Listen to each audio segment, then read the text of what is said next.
where we are in this generation, where athletes starting to have more of a voice, more of opportunities to talk outside of the court. This way, the viewer, whomever they might be, get to see who I am outside of the court, which is way bigger than basketball. Basketball is just what I do. It's not exactly who I am. Welcome to Fast Break. Today, I'm joined by WNBA champion Ariel Powers, who's adding another title to her name, host. She's launching her brand new show, Ariel View, on Players TV, and I'm so excited to have her on today to talk about her journey and her next chapter as well. So, Ariel, I know that you're in Turkey. First of all, welcome to the show, and congratulations on your new show because that is a huge, huge deal. First of all, thank you for having me. Congratulations for you too. And thank you. It's been an amazing experience and I'm just so excited for you guys to see the content that we've recorded. I'm really excited about it. So thank you. So you're stepping into this new role as a host with Yeah. Aerial View. What inspired you to create the show, and can you share this side of yourself? Because I know that you do the content creation, and you're just so open with your journey as an athlete. What's it like Yeah. stepping to this side now? It's very unique. For me, I've done hosting for gaming events. Like everybody knows I'm a gamer. And this is very different because it's more conversational. I'm doing it with my best friend. We've been best friends for 10 plus years. We went to MSU together, played basketball there. And what kind of inspired me was, we're people too. Athletes are people too. And sometimes because um we've mastered a craft that puts us on a bigger stage, people lose the fact that we're people too. And we go through real life things and we have stories just like you and I, right? So this aerial view was for that, for you to sit down on the couch with me and my best friend and we talk about all the ins, the outs, and everybody always shows the highlights. They always show the good and they don't always talk about the bad, or they're not really vulnerable about their stories or what they went through. And this is a space where it's almost like hanging out with your best friend, getting advice from your best friend, or talking through experiences. So we have on guests. We ask them fun, of course, questions that get them riled up, great conversations. But we also ask them those hard questions that are kind of hard to answer or more vulnerable to answer. But also, I think it's strength and vulnerability. And also, you can see a person what steps they took to get to where they are. And I think that's so important when it comes to being successful. And that's one of the things each and every person wants to be, is successful. So how do you get there? And we kind of show that all in one while sitting on the couch having a good time. So you're doing this in collaboration with Players TV. Why was this the right Yes. platform to help bring that vision to life? Ooh. Players TV was the right platform through and through. They not only just, some platforms just love content because they're getting it from athletes, but Players TV really looks to have the voice of the athlete be loud. You can listen to the athlete's perspective.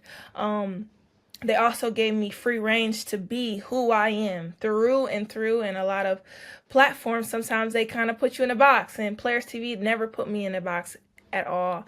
The content that we're creating, I really think is going to change lives, and our values of Players TV and myself aligned. How does this new project reflect where you are in your career right now as an athlete, as a broadcaster, as a gamer, all the different things and many hats that you wear? How does it reflect where you are in your career right now? And you already alluded to some of the things in terms of the stories you want to tell, but how does that reflect where you are right now? It's so crazy because people always tease me about how many questions I ask. So it's funny that I'm a host now and I get to have these guests on and talk. For me, where we are in this generation, where athletes starting to have more of a voice, more of opportunities to talk outside of the court, right? Because you can see an athlete for 2 hours on the court and not really get the gist of like who they are as a person. You only get to see them in those competitive, lines. This way, the viewer, whomever they might be, get to see who I am outside of the court, which is way bigger than basketball. Basketball is just what I do. It's not exactly who I am. So it's kind of amazing, and I'm so thankful that Players TV gave me a platform like this, because I love to have these conversations. I love to get vulnerable. I love to try and motivate whoever it is on that other side of the screen. So for me, I'm just so thankful for the opportunity, and really looking to push and inspire whomever watches. I want to pivot the conversation a little bit because, being an athlete is a huge part of who you are. And I was in the building in 2019 when you won that historic championship with the Washington Mystics. And in 2019, I'm going to set the stage. In 2019, the Mystics were going Okay. up against a stacked Connecticut Sun team in the finals. I want you, though, to take me back to that series and walk me through what it was to fight through that season and ultimately bring the first championship to DC. What did that It was moment so mean for you? it meant everything to me. In those years with the Mystics, I learned what being a leader was like. I learned what a championship culture looks like, because the year before I had got traded from Dallas to there, and we made it to the finals, but we couldn't, right? So being with him that whole next full year, 2019, just everything that happened. We had a big player, Christy Tolliver, went down. That's where I was in the starting role now. And how we able to still have that team chemistry as if nothing happened, and still get those games, those big games, and then boom, we're in the playoffs, we're making that run.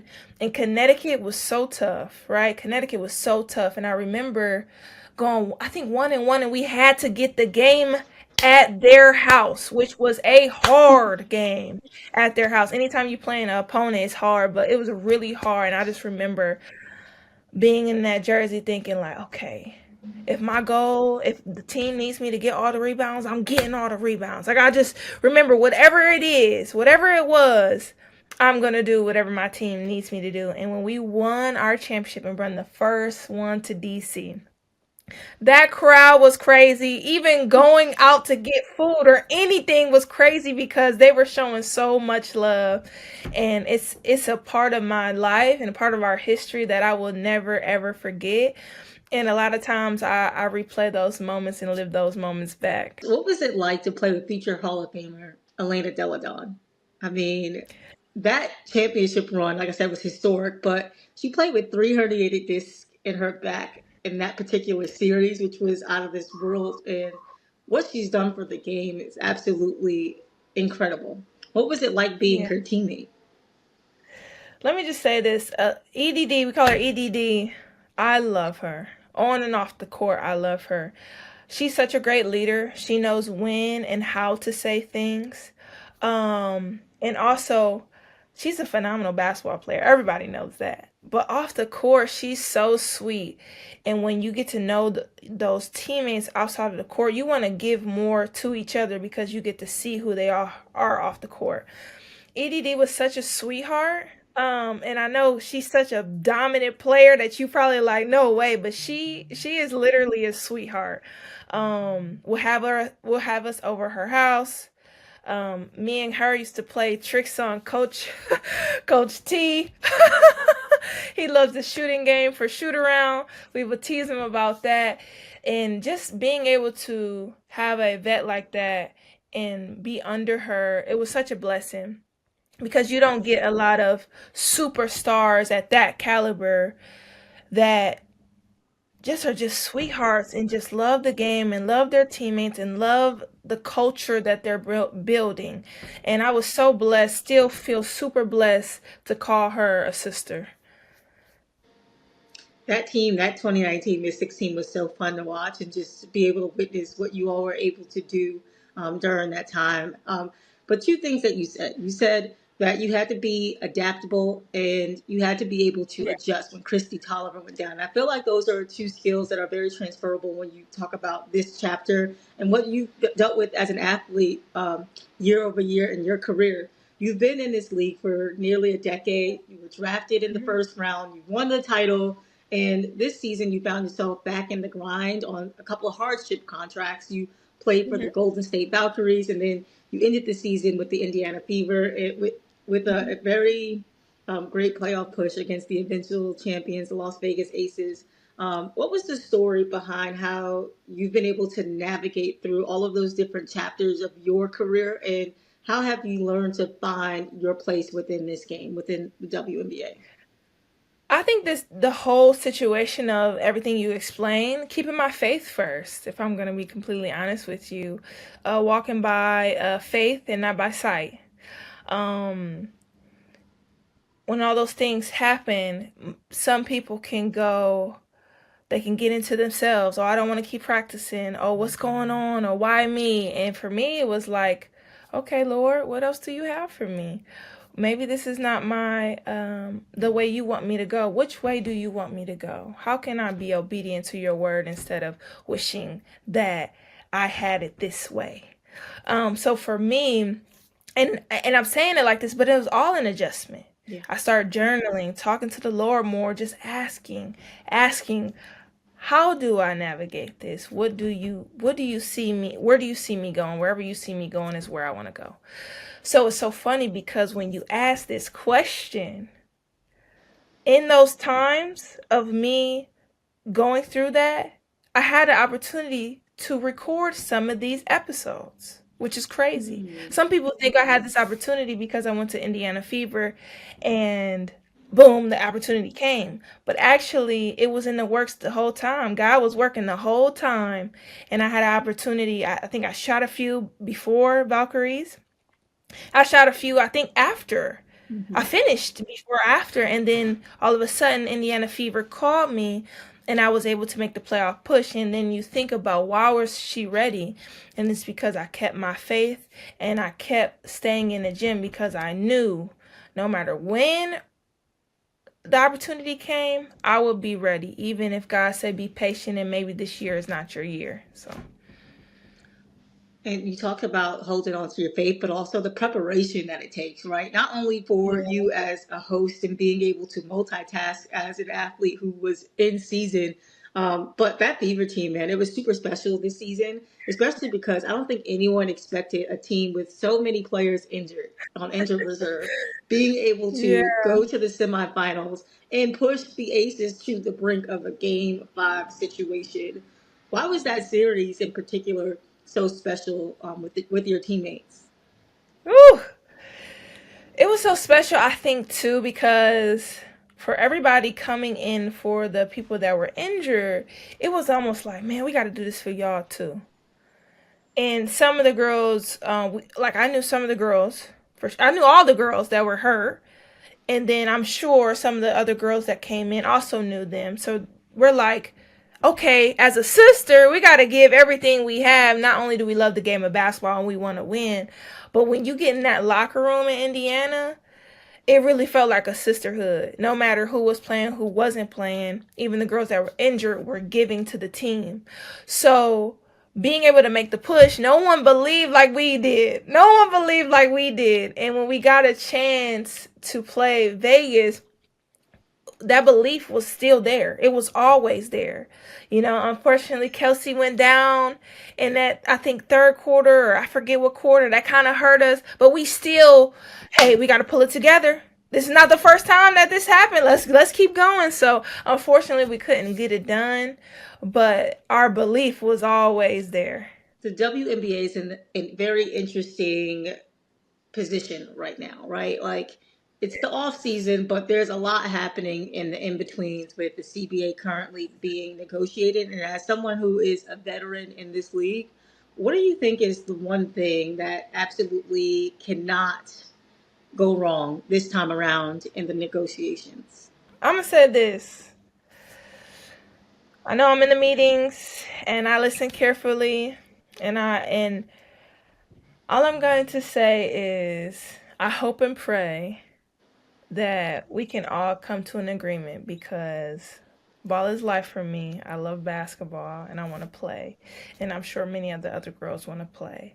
Um, and I'll leave it at that. I'll leave it at that. Yeah.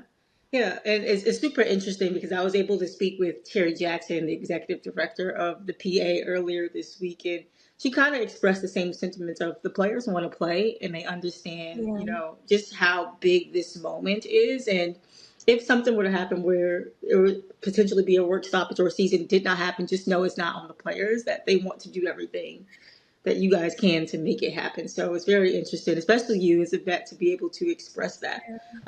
Ariel, I want to pivot the conversation again and talk about something that inspires you. All right, so I know Okay. that you're a guard, so we're going to have a little Yes. play on words here. Who's made the biggest assist in your journey, and who are you dishing one to now in your career as a WNBA veteran? My father has made the biggest assist in my journey. He's believed in me before anybody else has when it came to basketball. He pushed me to my limit consistently over and over and over again. Even when some of our family didn't believe I can do it, he was still like, no, she can. She's a powers. Let's get it done. So when it comes to the biggest assist, it's my father. It's definitely my father.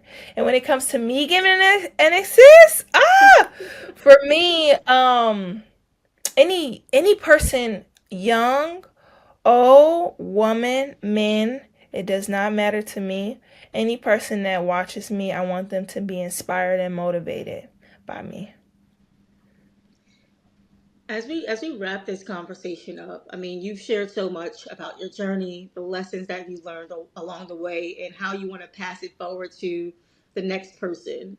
As you step into this next chapter with Aerial View, your new show that we are so excited for, what do you hope people take away from this project? Ooh. I want the person on the other side of the screen to not only feel excited when my show comes on, but an excitement because they know they can come and be comfortable while not only being comfortable, be inspired, be motivated. I don't care if they're an athlete, I don't care if they're a person working a 9 to 5, whomever it is on the other side of that screen. I want their mindset set to shift, to be in healthy mindset, to be a motivated mindset, to where they believe that they can do anything they want to do because they can. In the conversations that we have, vulnerable, not vulnerable, really hard conversations, allow them to start shifting their mind to, you know what? I counted myself out on this. I don't know why, but now let me get these wheels turning and go back to starting what I wanted to do. Or maybe they're already starting what they wanted to do and they just need a little bit more push. So that's it. That's it. Yeah. Ariel, thank you so much for joining us this week on the Fast Break. For In Case You Missed It with Christina Williams, super excited for you, and congrats again on the Ariel View Show in partnership with Players TV. Thank you for having me.